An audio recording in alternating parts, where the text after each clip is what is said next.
Bonjour très chers téléspectateurs Internet, c'est votre nouvelle émission du droit à l'organisation et de la compétence judiciaire présentée par votre humble chercheur en droit, Béni Mabeka. Suivez cette émission chaque dimanche à partir de 18h. Le but de cette émission est d'aider notre société d'avoir la connaissance sur l'organisation et compétence de notre justice congolaise. N'oubliez pas de vous abonner sur cette chaîne Zingzong TV pour suivre cette émission chaque dimanche. Vu que les droits c'est un fruit de la société et cette société a l'obligation de connaître aussi les droits. Notre grand thème d'aujourd'hui est focalisé sur la situation de l'indépendance de la magistrature à la République démocratique du Congo. On ne peut pas directement élucider cette situation sans pourtant parler d'abord de l'indépendance. C'est quoi l'indépendance? Lorsqu'on parle de l'indépendance, l'indépendance a plusieurs définitions. Mais nous retenons celle qui est liée à un organe public auquel son statut lui assure la possibilité de prendre des décisions en toute liberté et à l'abri de toute instruction et pression. Ça, c'est l'indépendance. Maintenant, allons-y mollo pour une très bonne compréhension. Maintenant, la magistrature. Lorsqu'on parle de la magistrature, nous tous, nous comprenons déjà qu'on peut parler de la justice. Et cette justice est animée par les pouvoirs judiciaires. Et ces pouvoirs judiciaires est composé des cours et tribunaux. Et les animateurs des cours et tribunaux sont les magistrats. Raison pour laquelle nous parlons de la magistrature. La magistrature, on voit les magistrats. Nous avons deux catégories de magistrats en République démocratique du Congo. Première catégorie, nous avons les magistrats assis. Les magistrats assis sont entièrement appelés les juges. Ils sont placés dans les cours et tribunaux. Deuxième catégorie, nous avons les magistrats debout ou les ministères publics. D'autres entièrement appelés les magistrats du parquet. Ils sont placés dans les parquets. Parlons d'abord de la première catégorie de magistrats. Les magistrats assis ou les juges sont des magistrats placés dans les cours et tribunaux. Leur rôle est de dire la loi, de sanctionner et de condamner tous ces gens qui ne se comportent pas conformément à la loi de la société. Ces magistrats assis ils sont composés dans les cours et tribunaux. Dans les cours et tribunaux qui composent le pouvoir judiciaire. Maintenant, on veut parler de leur indépendance en lisant l'article 149 de la Constitution qui dit ceci. Le pouvoir judiciaire est indépendant du pouvoir législatif et du pouvoir exécutif. Il est dévolu des cours et tribunaux qui sont, premièrement, la Cour constitutionnelle, la Cour de cassation, la Haute Cour militaire et les cours et tribunaux civils et militaires.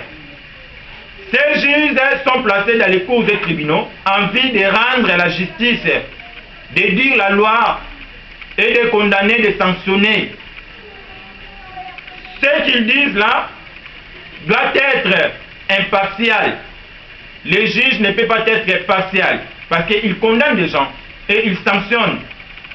Ils sont soumis qu'à l'autorité de la loi, conformément à l'article 150 de la Constitution. Les juges sont soumis qu'à l'autorité de la loi.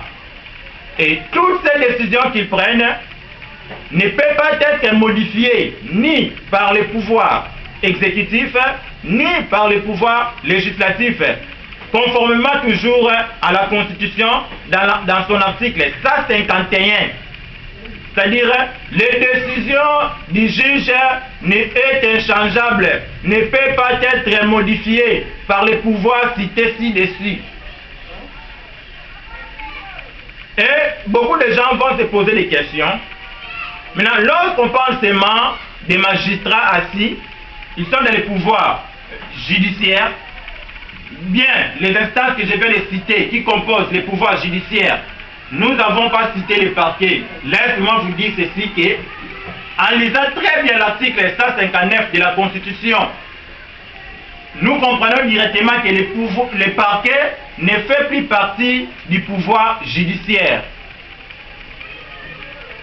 Nous lisons l'article 70 de la loi organique numéro 13/011-B portant organisation, fonctionnement et compétences des juridictions de l'ordre judiciaire, qui dit ceci: les officiers du ministère public sont placés sous l'autorité du ministre ayant la charge de la justice dans ses attributions, et celui-ci dispose les pouvoirs d'injonction sur les parquets. C'est-à-dire, le parquet fait partie du pouvoir exécutif. Il est sous l'autorité du ministre ayant la charge de la justice. Et ce ministre-là dispose un pouvoir d'injonction sur les parquets.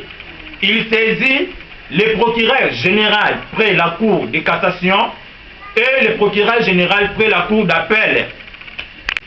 Il faut signaler qu'à ce jour, le ministère public ne fait plus partie du pouvoir judiciaire. Il fait partie du pouvoir exécutif.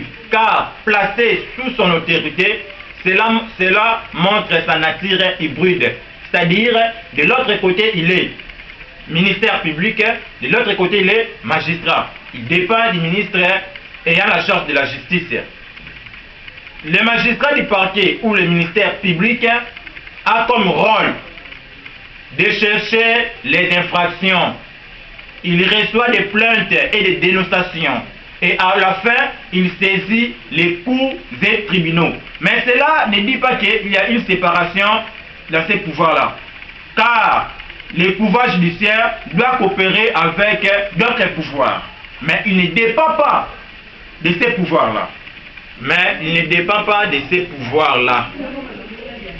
Rentrons un peu au niveau des magistrats assis ou les juges.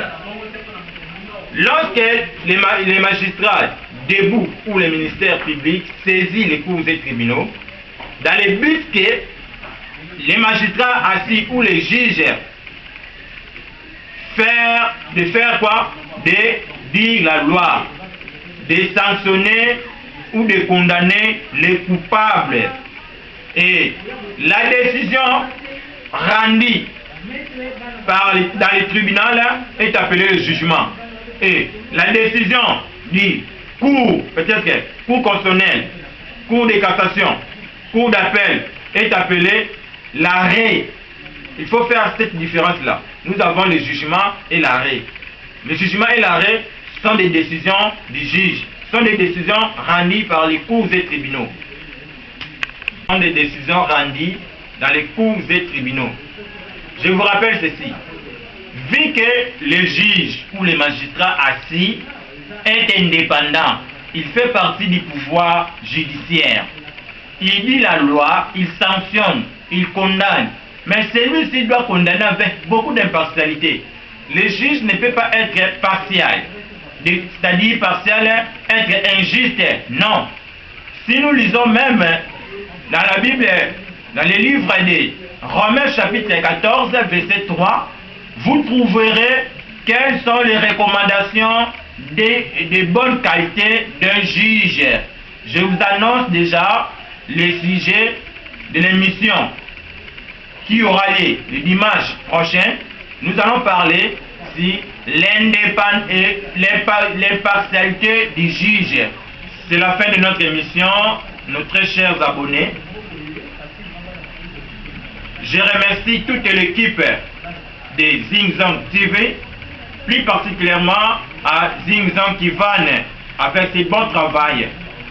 j'invite tout le monde de s'abonner massivement et n'oubliez pas de cliquer sur la cloche de notification pour être toujours en possession de toutes nos informations. Je vous dis bye. Zing TV, artiste d'or à oui, leader à kilo, en retour à fouiller. Mina pour construire. Makabamo kilo, biso to libanga kabongo. Papa si bisemo, biso to luvango.